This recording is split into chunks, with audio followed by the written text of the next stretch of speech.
E olha só, turma, desde a última segunda-feira, o mundo acompanhou o desaparecimento do submarino Titã, que carregava 4 passageiros e um piloto em uma viagem em direção ao fundo do mar para observar os restos do Titanic.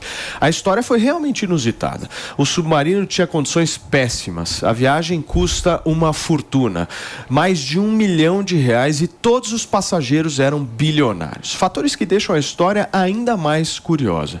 Nas redes sociais, as opiniões se dividiram, viu? Alguns se comoveram com o caso e outros debocham do erro fatal dos muito ricos. Mas aqui no Morning Show a gente quer fazer um contraponto.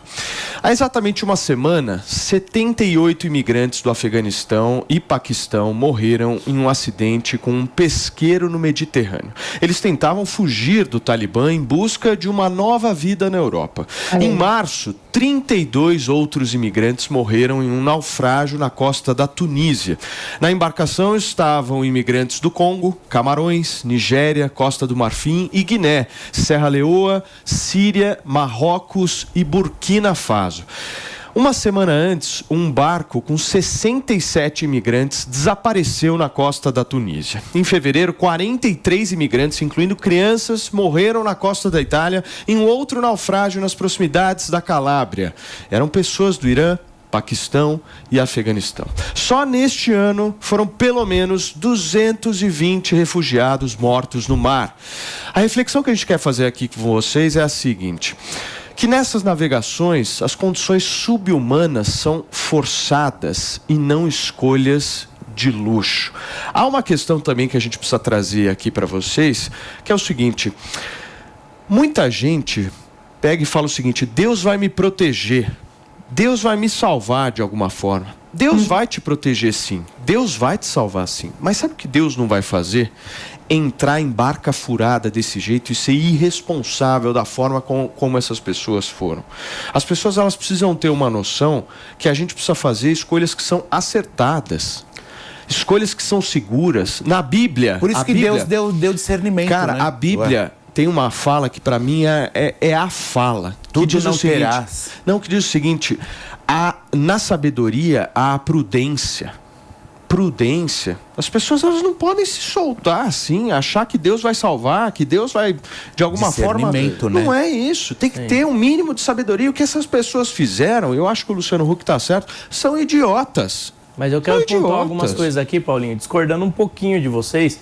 Eu acho o seguinte: primeiro, essa empresa ela já atuava há muito tempo, então não era um negócio, é inseguro. Até então era seguro, porque eram muitos anos de atuação. Não, atuava muitas há pessoas muitos anos, não. Já atuava, sim. Não, há muitos Esse tipo de anos, viagem já acontecia há muito tempo. E eles acharam, mais uma empresa, quero fazer uma aventura, um lugar histórico, e optaram por fazer essa viagem. Era arriscado? Era arriscado. Foi uma opção que eles fizeram. Agora, não é porque pessoas morrem em submarinos, em navios de refugiados, que as pessoas não podem sentir pena desses bilionários que morreram no submarino. É um acidente, é uma fatalidade. Nenhum deles mergulhou ali naquele submarino esperando que iam morrer. E a vida de um bilionário não vale mais do que a vida de alguém mais pobre, mas também não vale menos. E eu vi muita gente nas redes sociais, inclusive zombando, debochando dessas pessoas que morreram. Vi pessoas, inclusive, desejando mais submarinos para que bilionários morressem.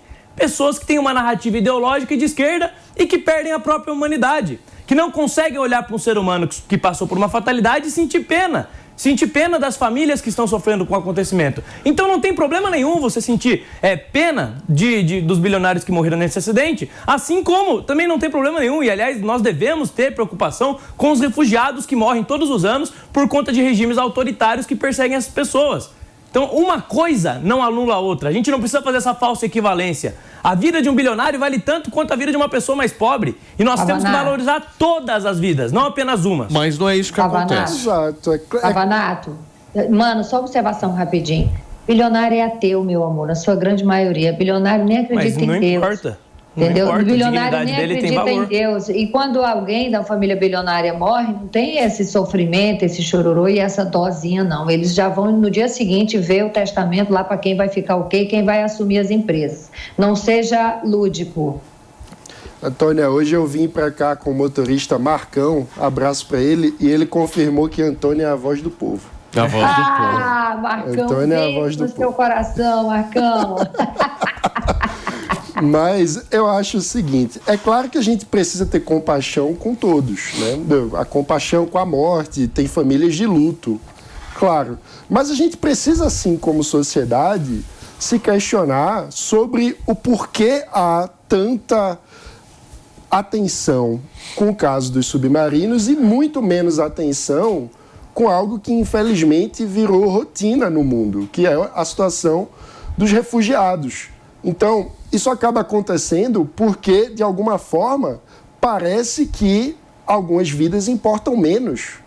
Parece que pessoas que vêm de uma condição mais humilde, de países que não são tão valorizados, parece que a vida dessas pessoas passa a valer menos. E isso é um problema quando a gente pensa no mundo que a gente deseja, onde as pessoas tenham todas igual dignidade. Eu concordo que a gente não pode, sei lá, festejar a morte de um bilionário. Isso é bizarro na minha visão.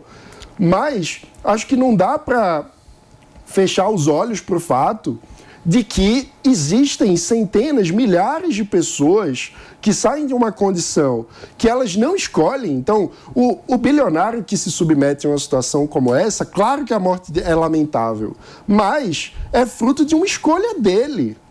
Já o refugiado que está numa situação que precisa, às vezes, entrar num navio de pesca para atravessar o oceano em busca da chance de viver em paz, de não ser perseguido, de não ser morto por um regime autoritário que não aceita uma diversidade de vida, ou por um lugar que às vezes está em guerra civil, as pessoas estão se matando e a pessoa tem como única esperança de dar uma chance de ver seus filhos crescerem e não serem mortos numa guerra, entrar num navio de baixíssima condições de segurança, atravessar o oceano para tentar ter uma esperança do outro lado.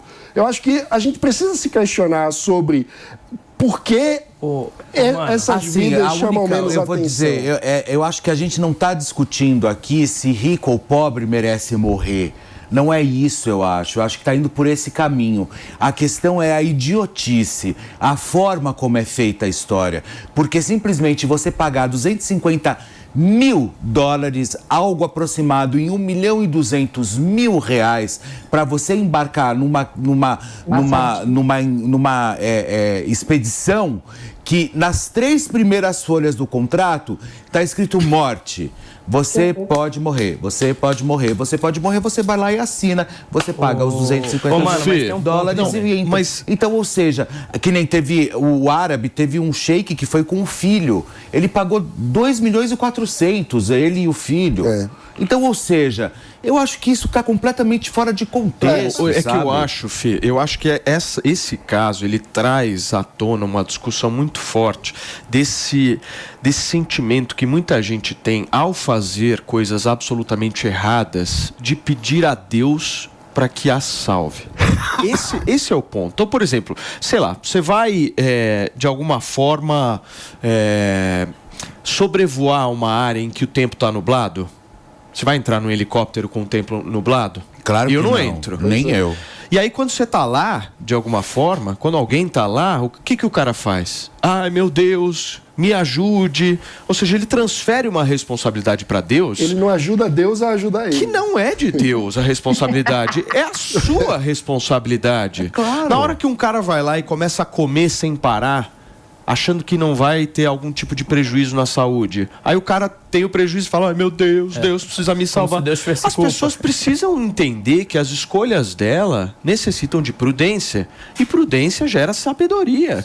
Esse caso é muito emblemático nisso. Foram pessoas absolutamente irresponsáveis que resolveram fazer isso, que não precisavam fazer isso. E eu vou ser muito sincera com vocês. Esse caso era um caso que eu olhei assim o noticiário e falei o seguinte, porra, morreram pessoas, né? Toda vez que uma pessoa morre, você tem um sentimento de tristeza, você não quer ver as pessoas morrendo.